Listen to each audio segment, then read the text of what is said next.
Right now on Denver 7 News at 8 o'clock on Local 3, declining enrollment will force Jefferson County to close some schools, with families and faculty still waiting for answers. This morning, we're taking a look at the factors impacting their decisions. Student loan relief is sparking reactions from all sides. Why your leaders say they think the plan misses the mark. And a dino discovery thanks to our historic drought. What scientists say they reveal from more than a million years ago, almost a perfect footprint there. That is in Texas, but we know Colorado has our own dino footprints to explore. As we take a live look from our Mile High camera, beautiful start to our day, Lisa. We are likely going to see some rain return, though. Yeah, today and tomorrow is going to be a little more wet than the past couple of days. It was nice to get a dry spell in there. Now we're looking at lots of sunshine this morning, but there will be a return of those afternoon storms. Now we're in the mid to upper 60s right now and expecting these temperatures here to climb again like yesterday into the 80s by lunchtime. It'll be a pretty warm afternoon. It's not going to stay as warm though through early evening. We'll see those temperatures drop as more storms develop. Should be at about 82 degrees by noon on your dog walking forecast, hitting highs in the upper 80s, and then with that chance of storms, we'll cool down into the low 80s by about 5 o'clock.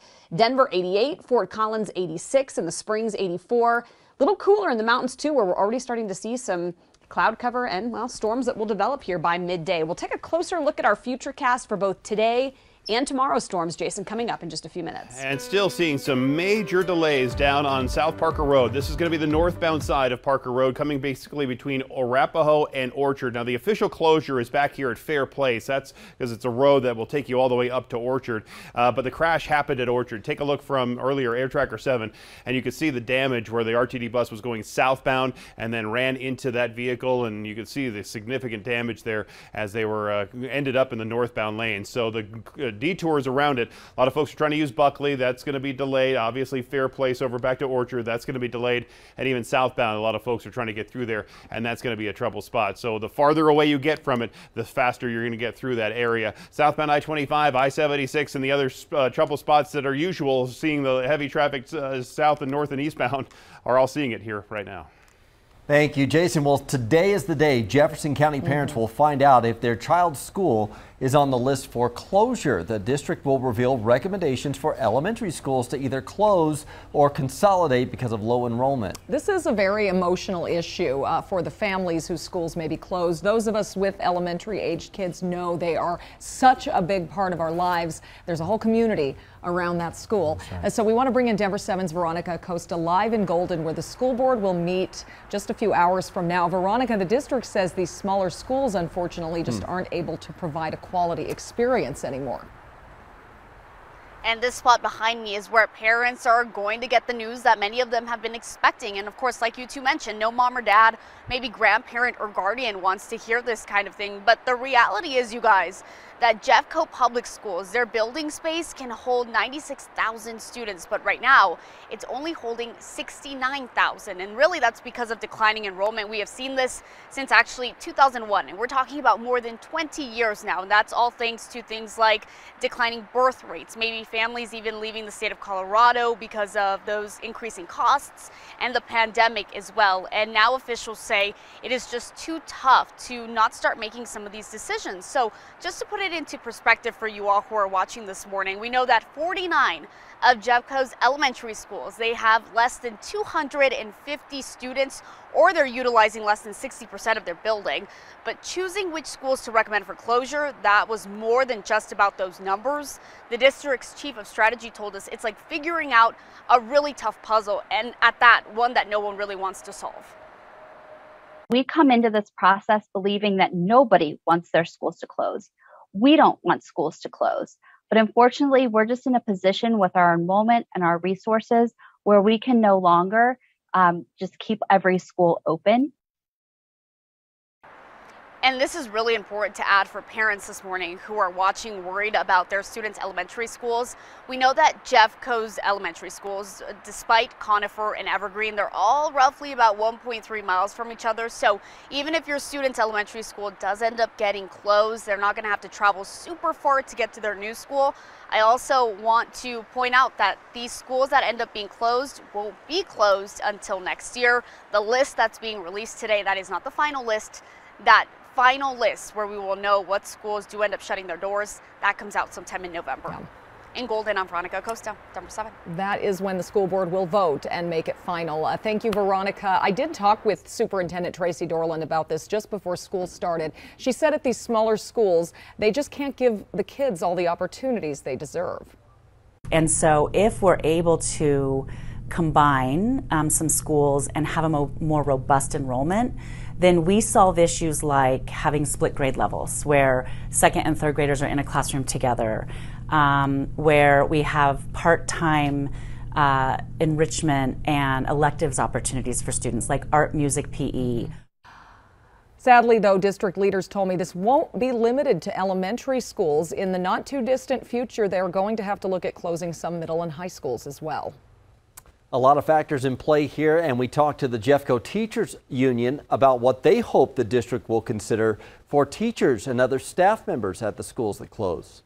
Certainly, if they're serving the students in their buildings now and those students are going to go elsewhere, then those students still need the same teachers and they still need the same paras and they still need the same bus drivers that are getting them to their school now.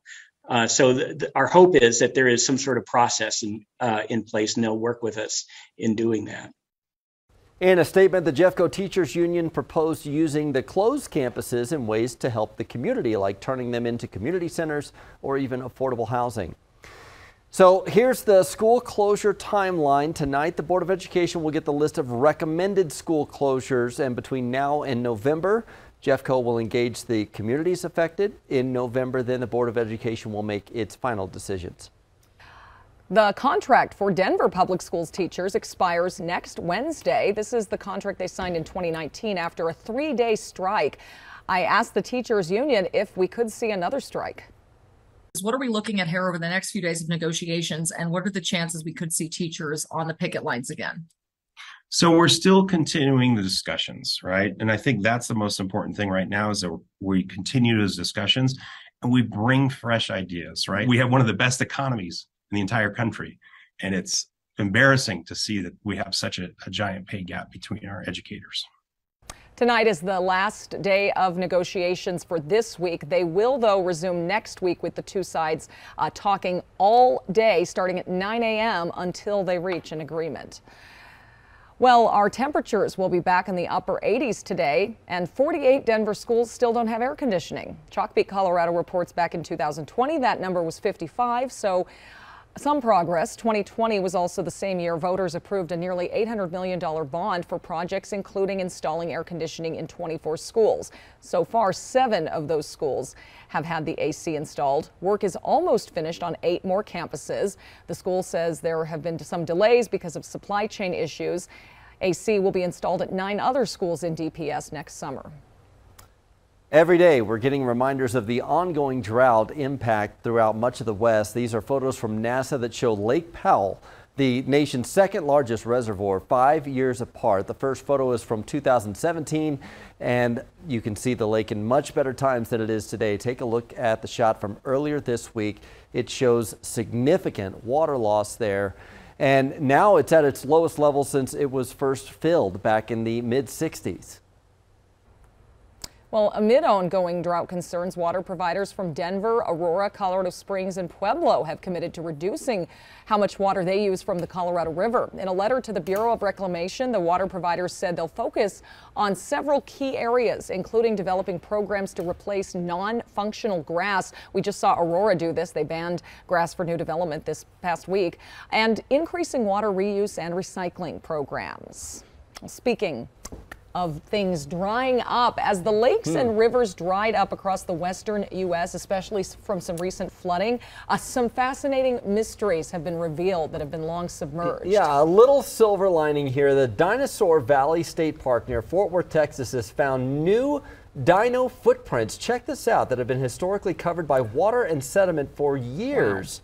Wow. And they're like perfectly preserved in the clay and limestone. Park officials say they may be the longest tracks made by a single dinosaur in North America. Every one of these, they seem like they're in stone and they're forever, but they're not. Just the next flood we have, they could be all gone. Every flood brings a few tracks, but takes many more. Yeah, the tracks have not been visible in at least 20 years. Park officials say it is common for different tracks to reveal themselves and then disappear depending on the weather. Still ahead, dry today. Rain, though, is in our forecast to wrap up the work week. Will showers put a damper on your weekend plans? Lisa is tracking the storm chances after the break.